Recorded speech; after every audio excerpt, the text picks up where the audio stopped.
Véronique Poivre d'Arvor, la femme de Patrick Poivre d'Arvor, est décédée à l'âge de 81 ans, a-t-on appris dans le Carnet du Figaro.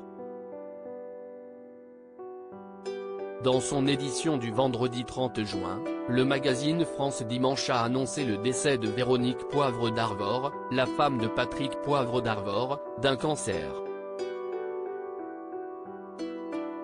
Une nouvelle confirmée par ses proches dans les colonnes du Figaro.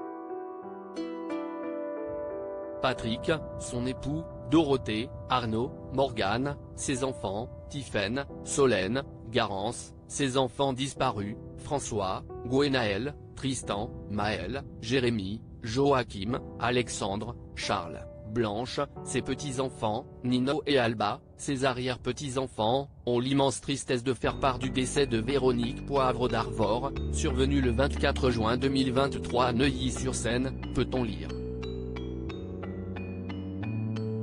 Dans cet avis de décès, il a également été précisé que ses obsèques ont eu lieu le jeudi 29 juin, à Trégastel, Côte d'Armor, où elle repose désormais. Véronique Poivre d'Arvor venait de fêter ses 81 ans le 23 avril dernier.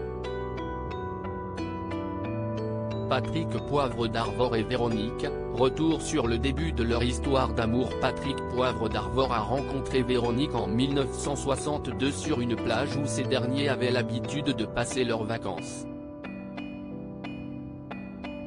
Lui avait 15 ans, elle 20 ans. Le coup de foudre a été immédiat. Un an seulement après leur rencontre, ils deviennent parents d'une petite fille prénommée Dorothée. En 2014, dans l'émission La parenthèse inattendue de Frédéric Lopez sur France 2, le journaliste s'était confié sur cette relation qualifiée par nos confrères de France Dimanche d'atypique.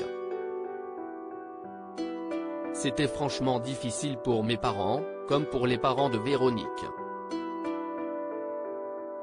On ne peut pas dire que ça a été accueilli exceptionnellement, comme aujourd'hui, on le ferait, non, disait-il.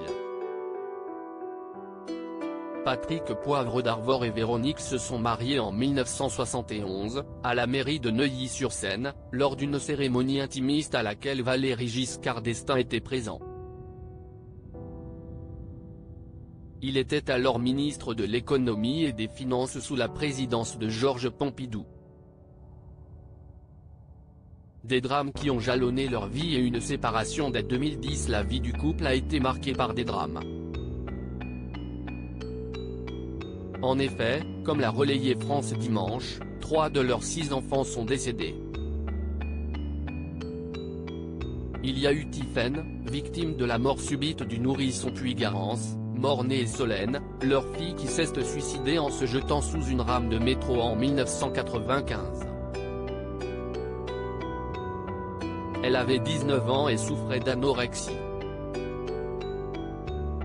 Véronique Poivre d'Arvor a aussi dû gérer l'infidélité de son mari avec Claire Chazal. Ensemble, ils ont eu un fils prénommé François, né en 1995. Avec Patrick Poivre d'Arvor, Véronique était séparée mais pas divorcée d'après France Dimanche. Le couple vivait séparément depuis 2010.